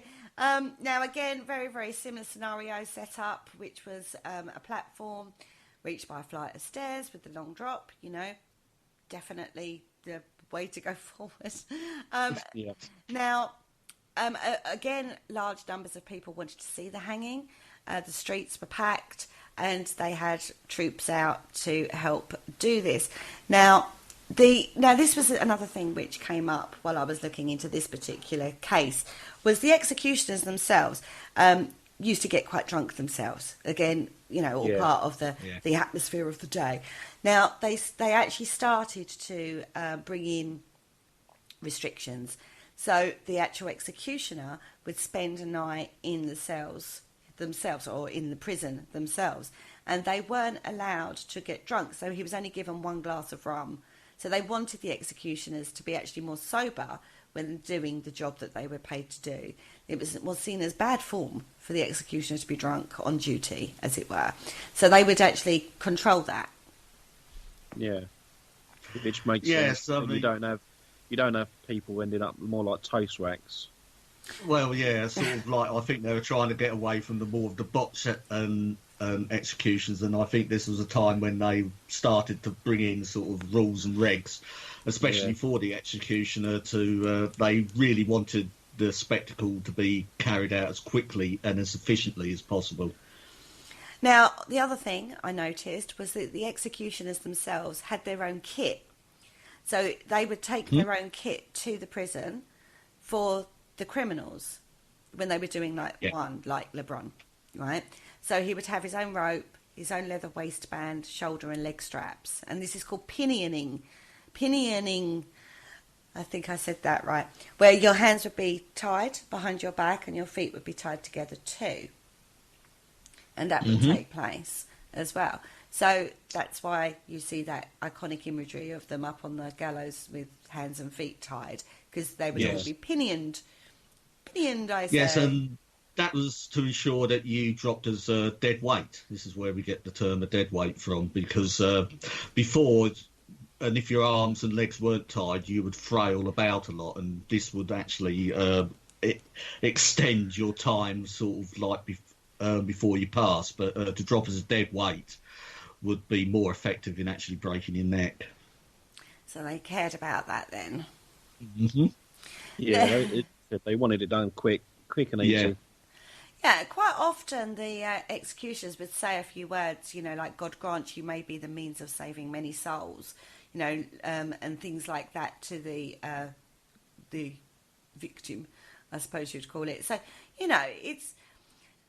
what happened after the hanging also was quite interesting as well, because, back in the day, the body could be claimed by the people, like the family, for burial, to go on for them to be buried.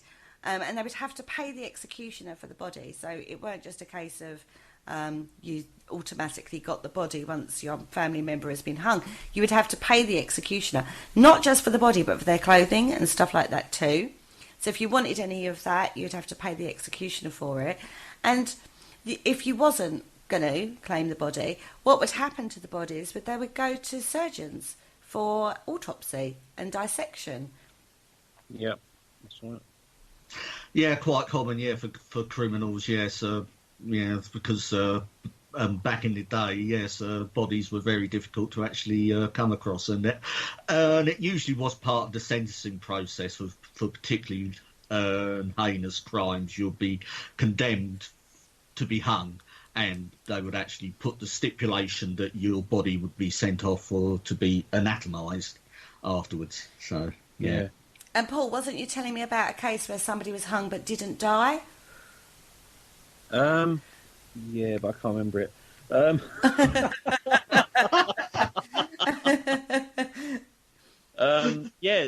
think the guy obviously didn't die, and he sort of, when he was taken to one of these places where they would do like the autopsies and cut them up and things for scientific exploration, he basically sat up, and the courts really didn't know what to do, because obviously he'd already been announced dead.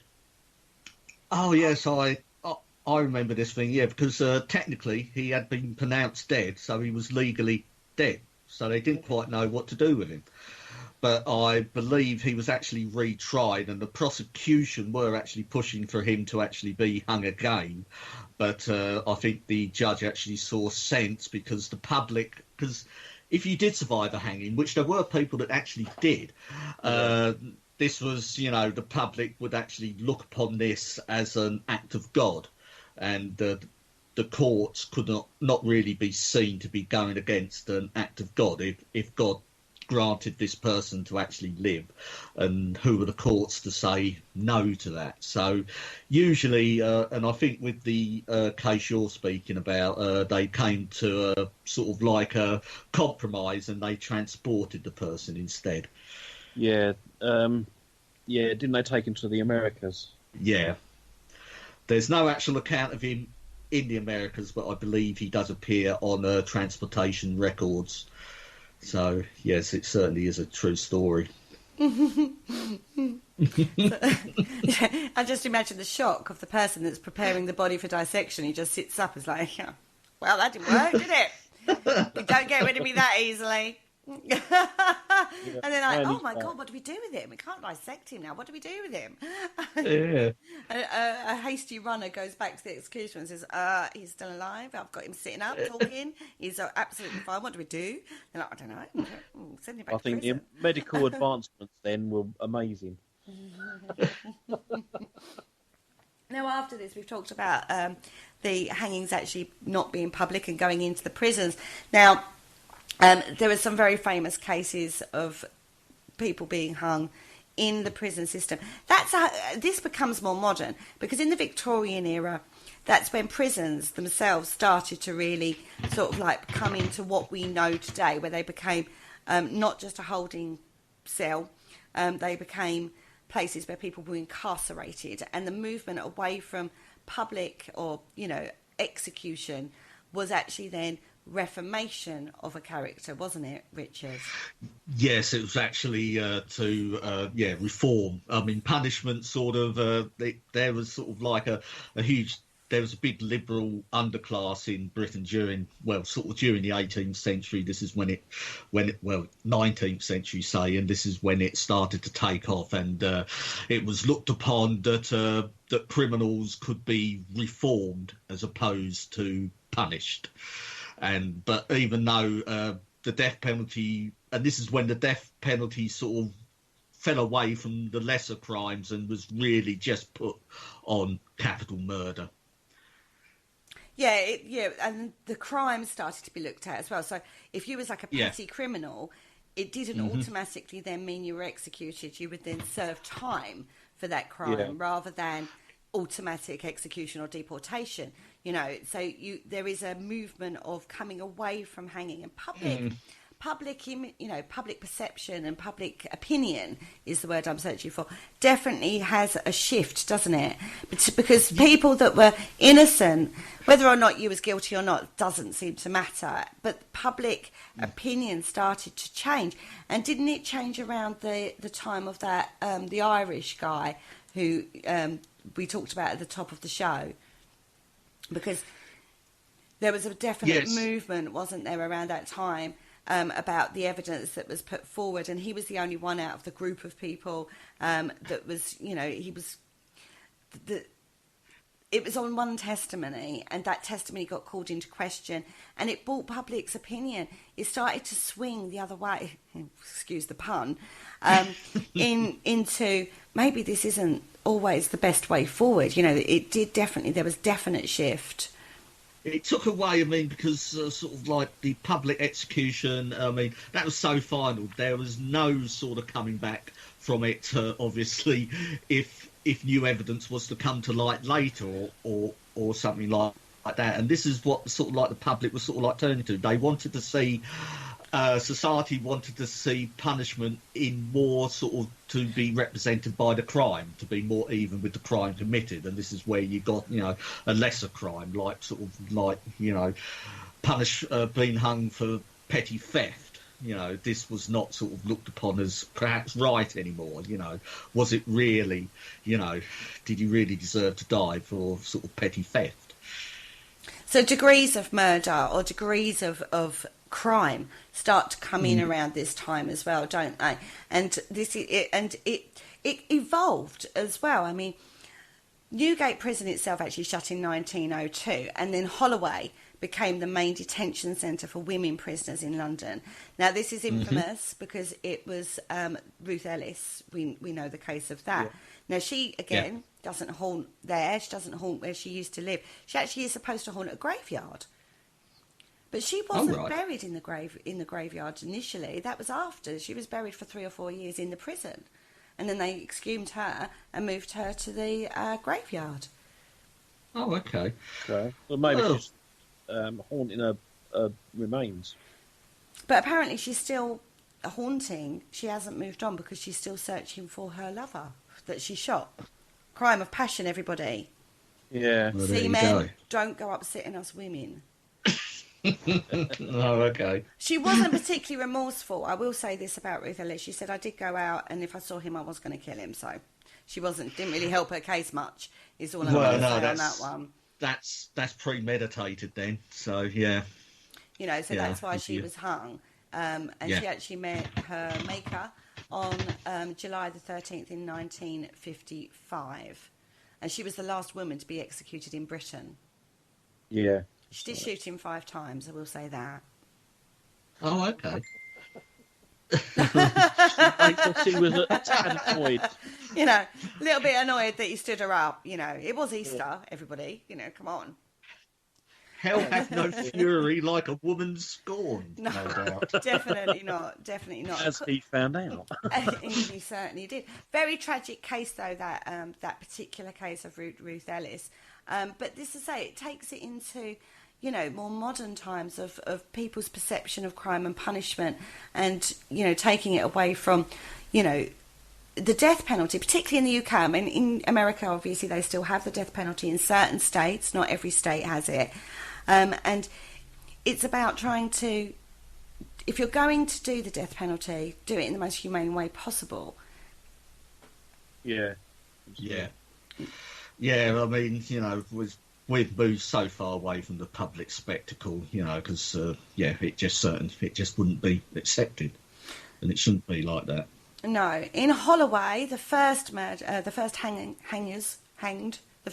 hanged, that's better grammatically, was Amelia Satch and Annie Waters. That was in 1903. Now, this was the only double hanging of women to be carried out in Britain. But they were the Finchley baby farmers. They'd murdered at least 20 infants. So kind of, you know, that's right, really, yeah? Yeah. Yeah, yeah. I mean, you can't argue with that. So nowadays, we haven't got in the UK a death penalty, but there is a cry. There's still a body of people crying for it to be brought back. Do we think under any circumstance we should bring the death penalty back into the UK? Personally, I don't, because it's not infallible.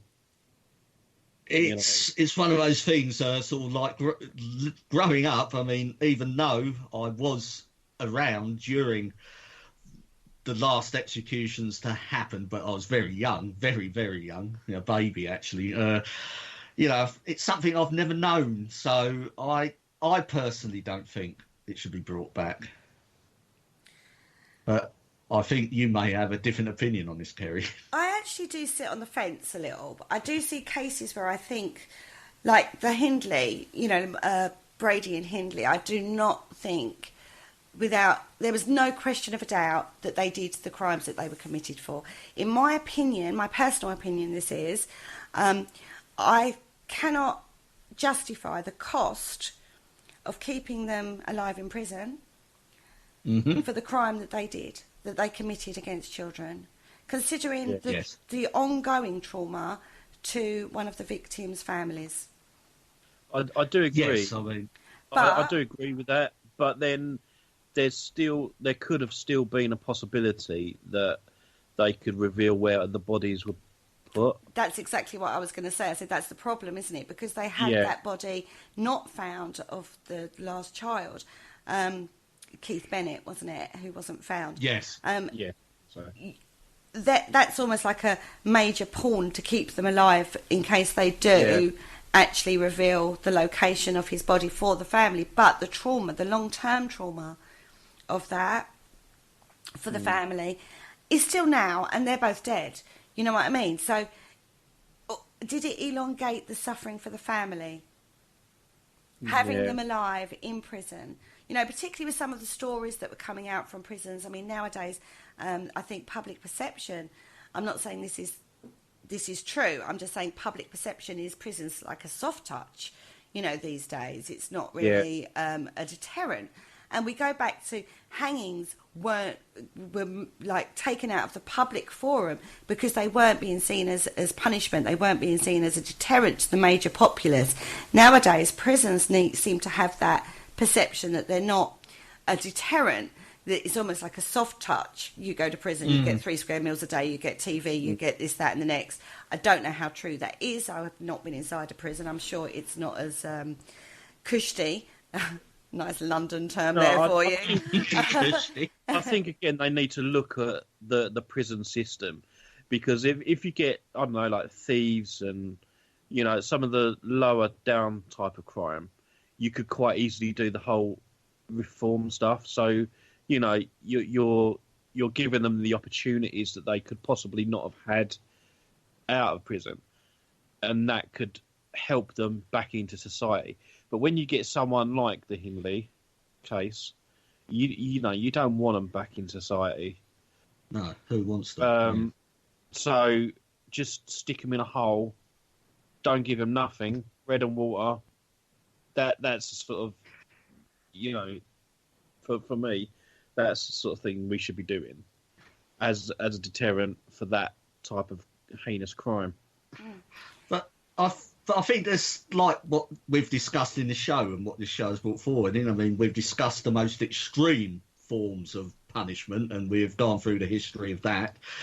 That proved, at the end of the day, not to be a deterrent, and we've sort of swung the other way to a more liberal way to rehabilitate and stuff, and now the perception is becoming clear now that doesn't seem to be a deterrent. I think the sort of like crime and punishment and how it should be dealt with is always going to be a discussed topic for years to come, and whenever and if or whenever we strike the right sort of balance, who knows? Oh, and where's the hell? I was going to say, Marley's sticking his 2 penny worth in on this one. Oh, he's not even coming down. Off. Yeah, he's off. Oh, he's having a right old moan off. It is an ethical argument that settle down, baby. It's all right. It is an ethical. He's still moaning away. It is an ethical argument that you can play both sides of the fence. So, you know. Execution didn't seem to be a deterrent, but neither does non-execution seem to be a deterrent. So it is an ethical argument that goes round and round in circles, isn't it? I do think, though, going back to like the public executions and stuff, it's almost like we've moved on from the executions, but the problem's still there. Yeah. So yes. we've just got a modern take on it, and I think that sometimes it should be a case of the punishment should fit the crime. But it's not done like that. It's like once you've been decided that you're a criminal, you go into prison, and you're all treated the same. You've all got that same opportunity for rehabilitation, and I think that is probably where the flaw lies. As for the solution, I don't know. I think that's what's going to be debated for a long, long, long time. Now, the more modern day prisons these days. And when we talk about, you know, the reformation from holding into a prison system, there are locations that get looked at and paranormally investigated quite extensively. I mean, in the UK, you've done a couple, haven't you, Paul? You love a prison. Yeah, I do. I love the prisons, and my most favourite prison is Shrewsbury. And you have investigated there, haven't you? I've investigated Shrewsbury Prison and Shepton Mallet Prison. Now, now Shrewsbury is very famous. Most Haunted did that, and they had a spanner or something allegedly thrown at them. That, you know, that's just what they showed on the TV. Is all I'm saying. What were your experiences there? I personally, because I run a paranormal events team, we had the public there, but I like to go off and do my own thing. So I experienced a shadow figure, and it was quite clearly watching what I was doing because it kept ducking in and out of one of the rooms. I also experienced I something where I went upstairs and there was like a dormitory, but there was no beds in it, so it was just a vacant dormitory. And I heard someone walk up the stairs and then just behind me stamp their feet really loud. And I thought it was the caretaker come up the stairs, creeped up, sort of tried to behind me and trying to make me jump. But as I turned around, there was no one there. Ooh. And I was like, okay, I'm going to go and join one of the groups now. So, in your mind, there was definitely somebody sort of coming up the stairs and coming up behind. Yep. Yeah, you couldn't mistake it. Yeah, you couldn't mistake it. It was footsteps coming up the stairs behind me, and then literally stamping their feet really loud, like when soldiers stand to attention. Yeah, and they stamp their feet down. That's exactly what it was, right behind me. And I turned around expecting to see the caretaker, and he wasn't there. So we're not getting paranormal activity linked to these hanging sites with this high emotional state that everyone gets into. But when we take it into things like prisons and stuff like that, and this doesn't just happen in the UK. We've talked about some of the prisons before over in America and Canada and places like that, or even in Australia. The colonies that the penal colonies over there. When you start looking at that. When you go into that environment of a prison, activity does seem to happen. Now, is it prisoners, do we think, or is it people that lived and worked there? I think that would have been particularly one of the prison guards. I don't think that could have been a prisoner, but they do have a hanging room at Shrewsbury Prison. Mm. So you've got the gallows. You can see the rope coming down.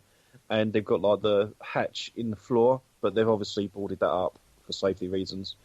So yeah, you've got all that there, and you've also got a row of cells, for the condemned, which would get put into those cells. Going into that area, the atmosphere does change and it becomes very heavy. But as for any activity, we didn't get anything that night there. And obviously I haven't been back since. But even going to Shrewsbury Prison, Shepton Mallet Prison, I experienced what could be described as a white cloud in a human-shaped form. And it walked up 3 or 4 stairs and then just disappeared. I'll see that as well. Mm. And I asked the medium that was near me at the time, can they pick up on anything? And apparently it was in the courtyard area where the prisoners would get exercise, and apparently she said that they picked up on the fact that it could be a prison guard, and because we was there, they wanted to know what we was doing, so he came over to have a look. So still guarding the prison, effectively. So they're still guarding the prison, yeah. We also done an experiment in Shrewsbury where I was standing on the top landing, and I just shouted out prison officer needs assistance, urgent assistance, cell 24, come quick sort of thing. And you hear footsteps running down the corridor, round the side. Mm. We've done that about 3 times, and each time we got a response by these footsteps running towards us. That was really interesting, and for me, Shrewsbury Prison was a better prison for me. Shepton Mallet was just, you could easily get lost there. Big. To get to the courtyard, you have to go through the doors and then upstairs and back down the stairs and round the corner, and it's very complicated, and yeah. But Shrewsbury Prison was a better one. Is Shrewsbury Prison still there, or have they redeveloped it? And was it one of the ones that are an earmarked to be redeveloped? I don't know. Flats or something? I don't know if they're down to be redeveloped, but Shrewsbury Prison is still there. It's also known as the Dana Jail. Mm. Oh, right. And it's opposite the station. I can't remember particularly what location it is, but yeah, it's still there. They do tours and history tours around it during the day. It's done as a museum as well. So I think they'll just keep it as that. Prison, I'm not- Sounds intriguing. Yeah, they are definitely really good places to go. And if you get the chance to go on an investigation, go. It's definitely a really good experience. And they are really expensive to hire. Yeah, I can imagine. Yeah.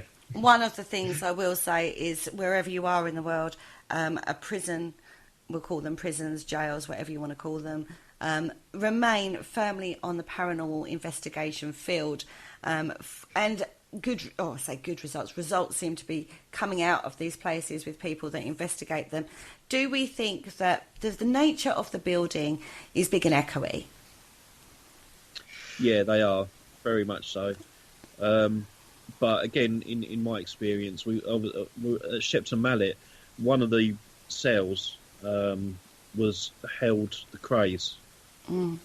Okay. That's where one of them was, and yeah, I mean we didn't get much out of that. I think we got more activity from the prison officers than we actually did prisoners. Like I say, and this is the thing, isn't it? It becomes very difficult. I mean, when you look at some of the older places, like, you know, you go to York, the Castle Museum, in the courtyard there, a lot of dead bodies are buried in there.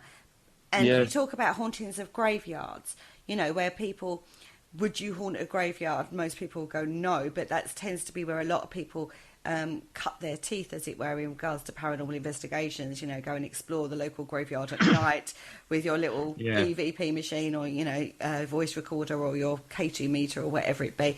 And yet you do these investigations at these prisons, and again, you know, they were buried in the prison grounds if nobody claimed their bodies. Absolutely. So, you know, it is an interesting concept, isn't it? Yeah, there are still bodies buried at Shrewsbury Prison. I think, off the top of my head, when I've done the research for it, I think there was only something like 23, 24 actual hangings at the location. Although we did pick up on one particular guy. He was accused of killing a little girl, I think, and he was innocent. And it was just a travesty of justice that he was hung for it. And he's still... That's the only prisoner that we got activity from. But, Still trying to prove his innocence. yeah, exactly.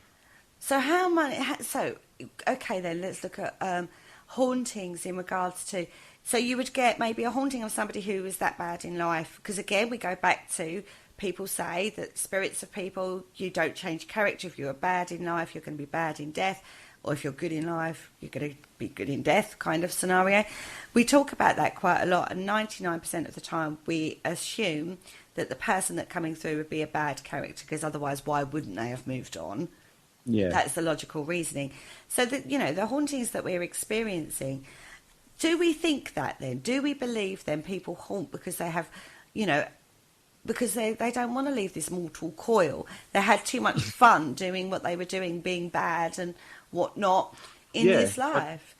I think that's quite interesting, and I do think that, because if they don't, they've got the choice. Everyone's got free will to pass over if they want to, and there are people that choose not to. There's people out there, like spirits anyway, that are held back for various reasons. Whether it's unfinished business or there's another spirit holding them back. I've experienced that as well. Yeah, I have. So I think, it's all part of free will. It's an interesting concept, isn't it? Because where does belief system then kick in? Because if your belief system is that when you die, if you've been good, you'll go to heaven, and if you die and you've been naughty, you go to hell. So you can then hold yourself in this purgatory state, and I'm air quoting purgatory state, this in-between state. And so is it your conscious belief system as to why you wouldn't move on, as to why we would experience hauntings? This is a deep concept, guys. This is a deep one, yes. And my sort of Yeah, sort of like, and hearing you two talk, and particularly Paul, you know, you're talking about sort of like spirits as they're sort of very human and stuff like that. My personal belief is I don't actually believe that, and I believe there is something more going on, but which comes from us. But this is a more psychological debate, and this can probably be discussed on another show. But I, you know, and to put my cards flat on the table, and this may sound funny for a paranormal show, but I don't actually believe there is a spirit world as is portrayed in the common consciousness.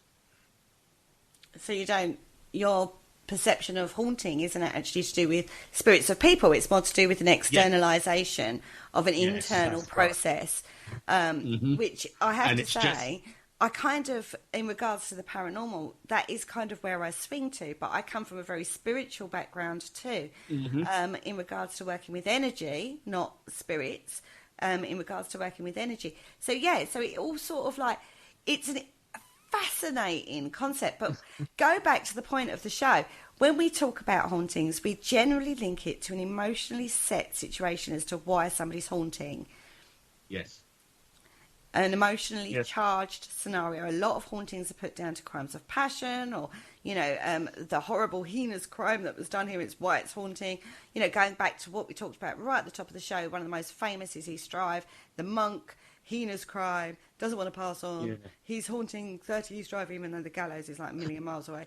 You know, why? Why would he haunt that particular location? It doesn't make sense to me, and it leads you down thought patterns and concepts and ideas of what is it that is haunting? What is it that creates? So I mean, ghost? there is so many different theories about what happens to someone after they die, but I believe there's possibly a set of circumstances that you've got to go through. So I mean, a lot of people going back thousands of years talk about ascension. So maybe, you know, we do go from human form into energy, and then we go into like a form of limbo, like a waiting room, and then when your number's up, you know, you ascend, but the rest of the time you're just waiting in this waiting room.